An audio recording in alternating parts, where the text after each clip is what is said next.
నందమూరి తారక రామారావు గారి విగ్రహాన్ని 2001లో ఎన్టీఆర్ నగర్లో స్థాపించడం జరిగింది. ఈ కార్యక్రమం జయంతి కానీ వర్ధంతి కానీ గ్రామం తరఫున ప్లస్ గ్రామ అధ్యక్షుడి 14వ డివిజన్ అధ్యక్షుడిగా అన్ని కార్యక్రమాలు చేసుకుంటూ వస్తున్నాము.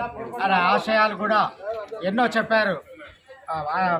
2 రూపాయలకు కిలో బియ్యం అనే ప్లస్ మళ్ళా అసలు ఓటు ఎలా వినియోగించుకోవాలి, ఓటర్ ఎలా బయటికి రావాలి, మనకున్న సమస్యలను ఏ విధంగా తీర్చుకోవాలనే మాట హక్కును అంటే ప్రతి ఒక్క ఎలాంటి మాట రాని మనుషులు కూడా మా ఓటుకి మాకు ఈ ఊరికి ఇది కావాలి అది కావాలి ధైర్యంగా మాట్లాడే ఒక ప్రస్తావనను తీసుకొచ్చి రామారావు గారు ప్రతి ఒక్కరు కూడా పేదల విషయంలో ఉండి ప్రతి ఒక్క కార్యక్రమాన్ని చేయడానికి ధైర్య సాహసాలతో ముందుకొచ్చి అడిగే విధంగా రామారావు గారు పార్టీని ఏర్పాటు చేశారు.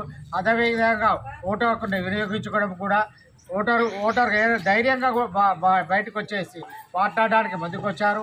ఈ నగరంలో ఎన్నో అభివృద్ధి కార్యక్రమాలు బసవరెడ్డి గారు ఉన్నప్పుడు కానీ ఎర్రపల్లి దయాకర్రావు గారే ఎవరైనా సరే ఈ పార్టీ ఇక్కడ నుంచి ఎన్టీఆర్ నగర్లో ఉన్న విగ్రహాన్ని ప్రస్తావించడం జరిగింది. తెలుగుదేశం పార్టీ నిర్మించిన తర్వాత ఎంతోమంది పెద్ద పెద్ద మినిస్టర్స్ కానీ ఎమ్మెల్యే హోదాలో ఉన్నారంటే కూడా రామారావు యొక్క భిక్షతోటి ఈరోజు రాజకీయంగా ఎదుగుదలగా ఉన్నారు. కాంగ్రెస్లో కానీ బీఆర్ఎస్లో ఉన్న పార్టీ వాళ్ళు కూడా అంతా కూడా ఇక్కడ ఓనమాలు తీర్చుకొని ఇవాళ పదవులు అధిరోహిస్తున్నారు. కానీ రామారావును గుర్తించాలి.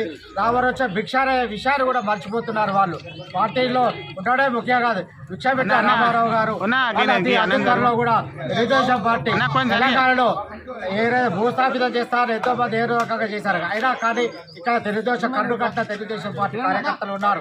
నేను డివిజన్ 14వ డివిజన్ అధ్యక్షుడిగా ఉంటున్నాను. ఏ పార్టీ ఏ ఆశయాలు కాదు, మరి పార్టీ యొక్క అభిమానంతో మేము ఈరోజు ఏదో ఆశించి పనిచేయడం సొంత ఖర్చుతో రామారావు కార్యక్రమాలు మేము చేసుకుంటూ వస్తున్నాము. ఈరోజు అధిరోహించిన వాళ్ళు పార్టీ ఏ కార్యక్రమం ఉన్నా మాకు సంబంధం లేదు. కానీ రామారావుని మర్చిపోవద్దు. కనీసం ప్రస్తావన రామారావు వర్ధంతి వచ్చింది, పార్టీలో అతీతంగా వచ్చి ఇక్కడ కార్యక్రమాలు చేద్దామని ఒక ఆలోచన కూడా లేకుండా పోయింది వాళ్ళకు. అయినా కానీ మనకు అవసరం లేదు. ఎవరే పార్టీలు ఉన్నా కానీ రామారావు యొక్క భిక్షాన్ని వాళ్ళ అంతరాత్మ చెప్తా ఉంటుంది. అది ఒకరు గుర్తించుకుంటే సరిపోతుంది. అతి త్వరలో మన తెలంగాణలో కూడా మళ్ళీ తెలుగుదేశం పార్టీ రాబోతుంది. అది కూడా ప్రతి ఒక్కరు కూడా గుర్తించే విధంగా ఉన్నది. అందరూ కూడా ఆలోచిస్తారు కాంగ్రెస్ ఏం చేసింది, బీఆర్ఎస్ ఏం పార్టీ చేసింది అనేది మీ అందరికీ తెలిసి వచ్చింది. కాబట్టి అతి త్వరలో తెలుగుదేశం పార్టీ రాబోతుంది. మీరు అందరూ కూడా తెలుగుదేశం పార్టీ అతి త్వరలో రాబోతుంది. ఓటు కూడా